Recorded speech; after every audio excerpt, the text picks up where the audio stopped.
We spend our lifetime trying to create the lives that we want for ourselves, the life that we truly desire and think that we deserve. We see that picture so clearly in our minds, and we know that we could finally feel happy and content if that thing would just happen for us. Yet, it seems like we're opposed on all sides of us all the time by everything around us because it doesn't happen like we think we want it to, or like we think it should.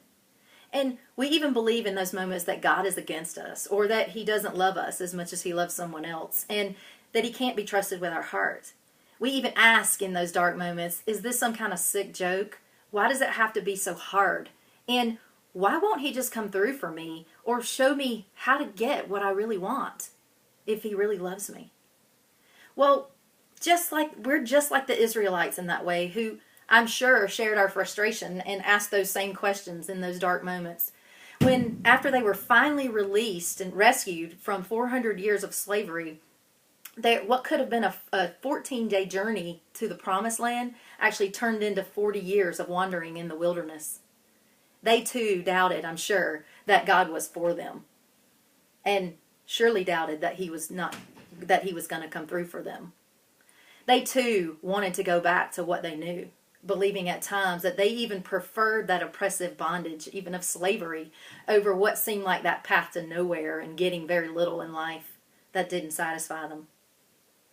They too looked to temporary pleasures to seek relief from their mundane existence, because that was not life. But God wasn't leading them to nowhere, and He wasn't going to fail them. That's not who He is. He knew that He needed more time to deal with their hearts and what was in their hearts, so that they could actually believe the greatness of the destiny that He does have for them, and so that they could actually possess it and not have it taken from them later on. That they could own it as theirs and believe that it was theirs. And I love in Deuteronomy 8, chapter 8, verses 2 and 3, where it says, "Remember how the Lord your God led you all the way in the desert, those 40 years, to humble you and to test you in order to know what's in your heart. He humbled you, ceasing you to hunger." And just like the Israelites, God is after what's in our hearts. That is taking His place. That's actually keeping us playing small, because He does have more for us. But He's got to take away the heaven that we create for ourselves, or it's going to become our hell. The truth is this, that He loves us too much and has far too great a destiny for us, for each one of us, to allow us to settle for our own heaven on earth that we create for ourselves and strive to keep if we ever get it.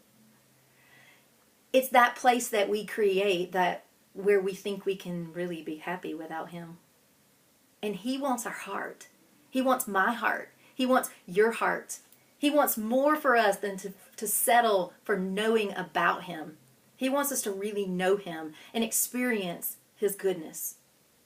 Yet we fail to see that even in our most amazing dreams, our biggest, most amazing picture that we can imagine for our lives, that actually leads to a much smaller story than the one He has for us. And as long as we're caught up in trying to get our picture, to have life on our terms, He's going to let us do it. But not without battling for our heart, the most precious thing. So today, beloved one, know this, that whether you feel stuck in the oppressive bondage of what feels like slavery, or you feel like you're wandering in a wilderness, if you're thinking that God doesn't love you or has left you on your own to get life for yourself, He hasn't. He's in a battle for your heart, because He has so much more for you than to see you settle for counterfeit of what your heart truly desires. So today, will you return to Him with your whole heart?